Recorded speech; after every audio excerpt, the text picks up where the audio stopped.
Welcome to the Venusian Womb Codes, Volume 1. These teachings are offered as living threads to support your embodiment, intuition, and integration. Settle your body, soften your breath, and receive what is ready to meet you today.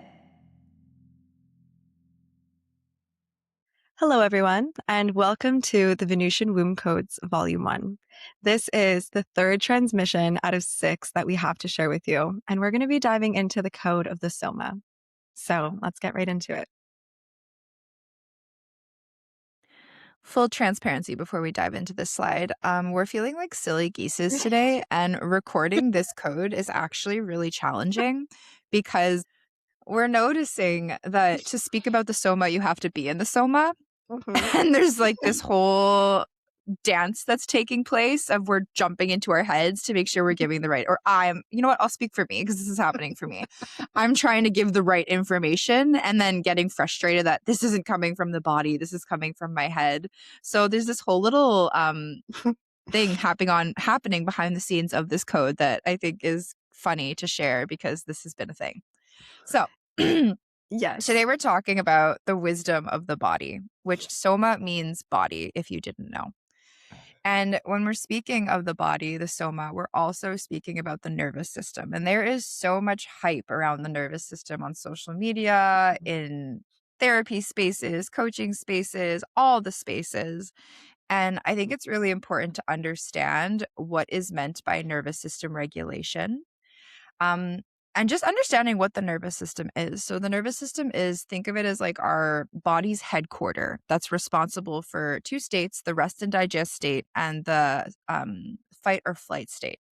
So when we're speaking of nervous system regulation, there's lots of people that refer to it or speak about it in terms of calming your body down, calming your system down, fixing the body, which that's actually super inaccurate of what nervous system regulation is.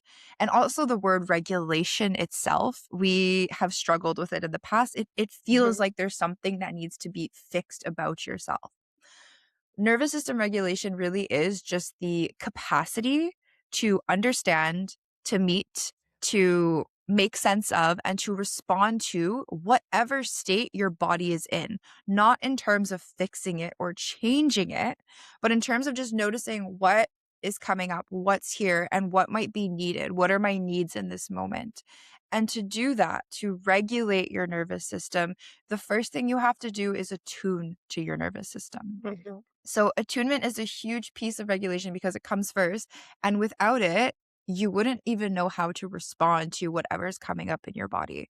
So think of attunement as this passive thing that's happening. It's the awareness that comes up when you reorient to the body and you notice what sensations are here. What am I feeling? Am I feeling heat? Am I feeling some shivers? Am I feeling some tightness? Is there energy that's moving? Am I feeling flushed in the face? Is there a feeling that's come up all of a sudden? And it's orienting to the body and what is here, right now. So there's nothing that's really happening. It's more of this passive awareness of attunement to self.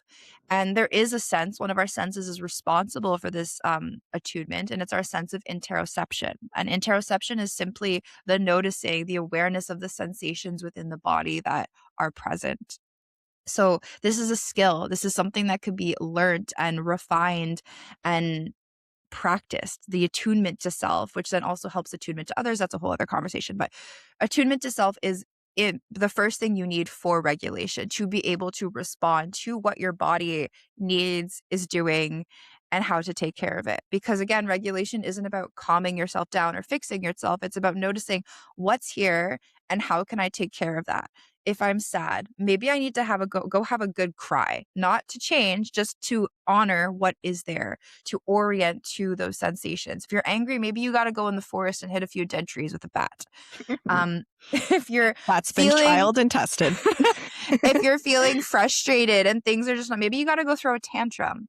So these are all different ways to regulate. Regulation isn't let me breathe and bring my body to calm, which is a lot of things you'll see online and reels and TikToks. It's about how am I going to respond to what is here?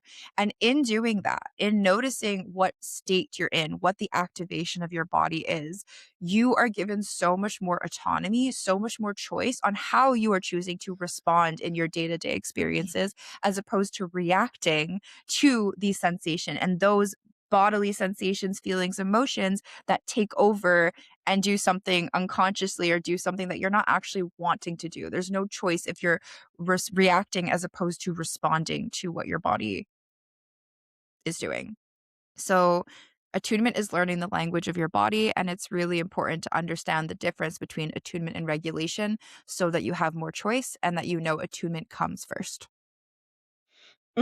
So much body wisdom in that. Thank you so much, Megan. Honestly, there's nothing that I would even add.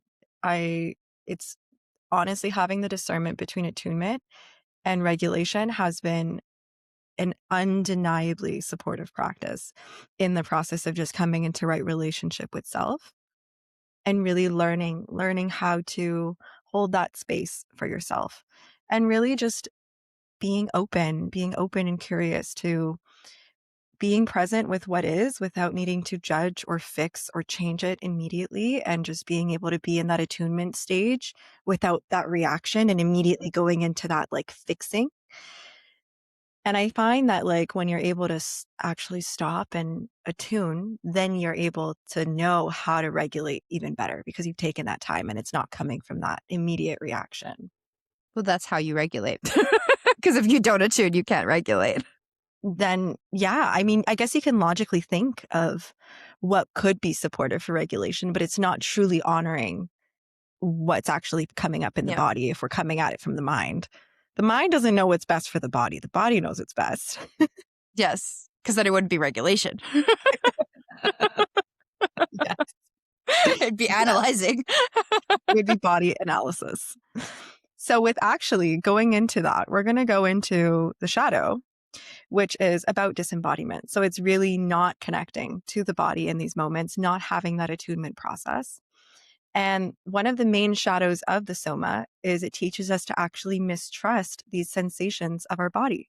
So oftentimes this leads to behaviors of overriding your system, of numbness, of not even checking in or being aware of the sensations because there isn't that presence and connection to self. There's that chronic tension or that burnout where we are not honoring the limits and the boundaries of our bodies that they are expressing to us through all of these different internal cues. And this is kind of what keeps us in this pattern of burnout and overfunctioning and numbing and disconnecting and continuing to stay disembodied. So the ways that the shadow can show up is, like we said, disconnection, overriding, numbness, control. So also controlling your state of being is a part of disembodiment because it's not allowing and honoring these other emotions that are truly present and we're just maybe masking or not feeling at all. And that's also where there is that burnout as well. So all of these signals are protective. Often a lot of this desire to immediately go and fix and go into that reaction, it is a survival state. So it is trying to ultimately keep you safe from experiencing an emotion or a signal that your body's cueing that is uncomfortable. And so this is an adaptation of us overriding these cues in order to be able to manage our state and control the output of how we're showing up. And this is also where we're overriding. And so, yeah, it's really beautiful to actually be able to integrate this shadow because it is part of our day and age, especially in a world where oftentimes we're living in the mind, we're living in a realm and domain of information and an analysis and rational thought that we're not actually cued or invited in our day to day to drop into our body and to honor what's here. So, really, just having a lot of grace for the shadow. This is also why attunement is so incredibly important, is being able to really take that time, connecting with your body, attuning to your nervous system, and just noticing what's here in this moment, really holding that space of openness, of curiosity, of non judgment, and then letting your body speak and communicate. really the language of the body communicate its needs and how to move forward. I'd love to add just a little piece Oh, there. yes, Um, no, please it's all do. good. um Especially when we're, because we know the body has so much wisdom, and we know that we also can't fully trust the wisdom of our body all the time because it's in these protective states sometimes, and just because it's in a protective state doesn't mean it's necessarily true what the body is feeding us. So that's why that attunement, that discernment between, am I in a survival state, am I activated from one of these protective mechanisms, or is this my body speaking to me, that also, that discernment, that attunement to that is the wisdom itself, knowing when you're triggered versus not triggered, knowing when you're protecting yourself versus when your body's just telling you something. Because I do know there's a lot of things online too that are saying trust all the wisdom of your body. Sometimes the wisdom is my body is activated and I can't actually trust what it's telling me right now. So I did want to add that little piece there. Yes, this is so true because the body can also interpret things as a threat or as dangerous when they're not. And there's almost this like somatic reprogramming that has to happen in that moment of teaching your body that this external situation or circumstance is actually not a threat, even though the body's responding to it as danger. So interesting. The more that you have that attunement, the more that you can notice all of these different ways that the body's communicating. And absolutely, thank you for adding that because that's so important.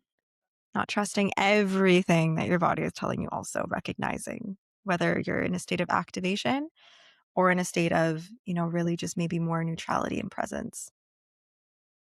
hmm So, to speak a little bit about the medicine of the soma, which kind of ties into the last slide and what I just said, the medicine really is coming into relationship with your own body. It's to noticing what all your sensations, what the activations, what the triggers, what everything means for you, because you are very uniquely having your own experience with your body. And no one else is going to be able to tell you what that experience is, but you taking the time to build and to learn the language of your own body. Because the more we ignore or we override or we don't listen, we don't really know what's going on. And then we don't even know how to take care of ourselves. We don't know how to meet our needs. We don't know what's needed. So that medicine really comes from coming into relationship with your own body and be building that trust with yourself. And specifically for feminine bodies, for bodies that have uteruses, vaginas, vulvas, we have an infradian rhythm. We have a whole different layer of how to relate and connect to our body because we are cyclical beings. Our bodies are literally function in cycles, and we have particular hormones that are moving through a 28-day cycle. And in those different stages, those different phases of our cycles, we need different things. Our bodies need different things. And it's so unique, again, to you. Your energy levels are going to be different. Your perception of the world around you, your perception of your internal world is going to be different. Your sensitivity to light, to just pleasure, to everything is going to be so different, even the way you process your emotions. So, learning your own rhythm is a crucial part of this medicine of the soma, because it's yours. It's your rhythm and you're the only one that's going to be able to figure it out. So, some questions that can really be helpful in learning your medicine or learning your body is, what state is my nervous system in? So, the rest and digest state, or am I in the fight or flight state? Because if you're in fight or flight, that's when you know, oh, maybe I can't fully trust my mind right now and I can't fully trust the sensations in my body. Or, like Milena said, if you're in a more neutral or present, I like the word she used there, present state, there it's going to be more easeful to trust what your body is sharing with you. So being able to discern and distinguish, what are the sensations? What does it feel like when I'm activated versus not activated? Having that information is so crucial. Where am I in my cycle? Where am I in my infradian cycle? Am I ovulating? Am I in my follicular phase? Am I in my luteal phase? Am I menstruating? And having this information about your body is going to be really helpful to know, okay, what happens when I'm in this phase? How do I feel when I'm in this phase? What do I need in this phase? What do I crave when I'm in this phase? And starting to map and track for yourself. And then, what is my body communicating right now? Taking moments in your day, moments in your week to just check in. It takes 5 seconds. What do I feel? What sensation? Like, oh, that doesn't feel comfortable the way I'm sitting. Maybe I shift a little bit. Ooh, that feels nicer. And just finding little moments of ways to respond, listen to the body and respond slightly, because then you're slowly building new connections, neuronal connections with yourself on how you are relating to your body, which is ultimately building more trust. And when we listen with awareness, the soma becomes a compass. It's not by controlling the ways that we're regulating our body, it's responding to the attunement that we have with ourselves and letting that guide our responses, or, yeah, our responses to what's coming up. There is so much wisdom on this slide alone. And I'm so grateful for this awareness I find in my own personal journey of embodiment, even just understanding about the menstrual cycle and that infradian cycle, and just how as women we have different needs depending on where we're at in our cycle. Our body has different energy supply available, like we have different needs that we require, and it's just so interesting to be a woman and to really have a body that's designed in a way that asks us to continuously be nurturing it and really showing up for it and being present with it. So I think that that's very beautiful, and I just wanted to note that. But this brings us into a beautiful little image that we created for you guys. And it's really just kind of giving some words. So just some words to Mhm. feel into for what the lesson is here, which is embodiment. That encompasses attunement, regulation, that choice of how we're showing up for ourselves consciously. And then the shadows of the disembodiment. This is the overriding. This is the attaching to the meaning of everything that the body's saying. And perhaps sometimes getting a little bit carried away in terms of what we think the body's saying when we're trying to body analyze through the mind rather than attuning and being present and honoring through the body itself. So yeah, these are just some words for you to feel into. And I'm curious to do this little activity of saying what are the words that stand out to us the most right now in this moment. So for myself, for embodiment, I feel like what's standing out based off of like where I'm at is embodied integrity and reverence for sensation. Those are two big ones that are standing out. And then in the disembodiment, 100% the numbness that has been stuck in that. I had been stuck in that for a while.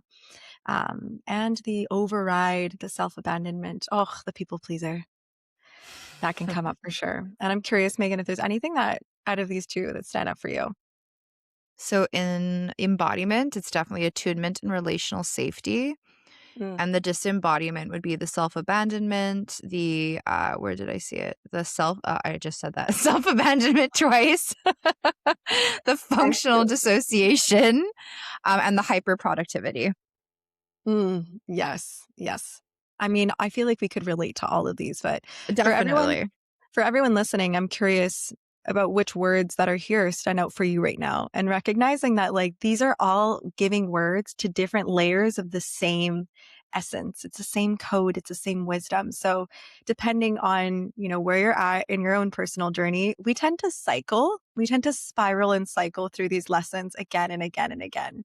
And it just leads to deeper embodiment and greater awareness and more connection with ourselves, which is beautiful. But this really is this lifelong code that we will be integrating. So depending on what's coming up in your life and where you're at in your journey, there will be different words that'll stand out for you. So yeah, really just giving you some to feel into. And with that, we are going to foreshadow what's to come. It's almost like we're cyclical beings. Crazy. So stay tuned for our transmission 4, which will be coming out in 2 weeks, and it's going to be on the code of distortion. Thank you for being here and tending these codes with us. If today's transmission stirred something, allow yourself a moment to ground through breath, stillness, or movement. You can return to these episodes whenever you need reorientation or support. Until next time, keep listening to your body and let the womb guide you.